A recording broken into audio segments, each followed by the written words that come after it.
और युद्ध से जुड़ी अगली बड़ी खबर यह है कि युद्ध के संकट पर मोल्डोवा के राष्ट्रपति का बयान सामने आ गया है। मोल्डोवा में रूस समर्थकों पर राष्ट्रपति का निशाना है। ये ट्रांसनीस्ट्रिया में कुछ लोग हालात बिगाड़ना चाहते हैं, यह कहना है मोल्डोवा के राष्ट्रपति का। कुछ संगठन मोल्डोवा के लिए खतरा पैदा करना चाहते हैं। मोल्डोवा के राष्ट्रपति ने यह बात कही है।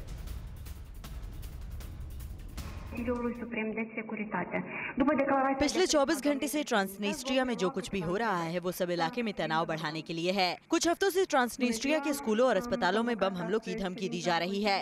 हमारा अनुमान है कि ये ट्रांसनीस्ट्रिया इलाके के कुछ समूहों में संघर्ष चल रहा है जो हालात को और बिगाड़ना चाहते हैं। ये सब ट्रांसनीस्ट्रिया और मोल्डोवा के लिए खतरा पैदा करना चाहते हैं। हमारे साथ आशीष जुड़े हुए हैं। आशीष, जैसे कि मोल्डोवा की जो राष्ट्रपति हैं वो कह रही हैं कि ट्रांसनीस्ट्रिया में कुछ लोग हालात बिगाड़ना चाहते हैं, तो क्या ये एक नया वॉर फ्रंट खुलने वाला है?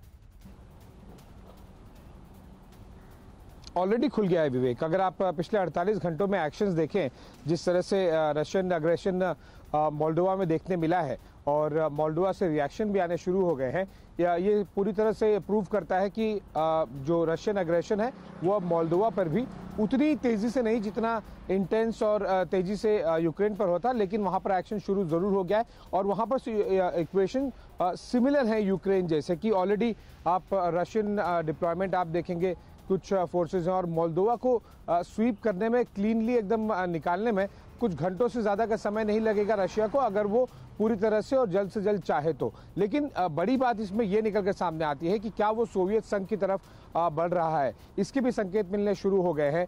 1991 के पहले और व्लादिमीर पुतिन ने राष्ट्रपति होने के बाद कई बार इस बात का जिक्र किया है कि ये उनकी इच्छा है। और क्रीमिया से हमें उसके संकेत मिले थे, अब हमें डॉनबास में इसके संकेत मिल रहे हैं। यूक्रेन में डॉनबास और एलपीआर को जिस तरह से उन्होंने टारगेट किया उसके संकेत मिल रहा है। और मोल्डोवा में भी उसी पूरे एक जो बड़ा शिफ्ट है, जो एक बड़ा प्लेट है, उसमें से वो किसी तरह से फोकस करके मोल्डोवा को भी एक्शन में लाके 1991 के जो सोवियत संघ थे उसकी तरफ बढ़ रहे हैं। लेकिन एक बात ध्यान रखिएगा, चाहे वो यूक्रेन हो, चाहे वो क्रीमिया था, चाहे वो मोल्डोवा हो, रूस की लड़ाई और उसका जो प्रिपरेशन है वो प्योरली यूएस के पॉइंट ऑफ व्यू है, नाटो के पॉइंट ऑफ व्यू है।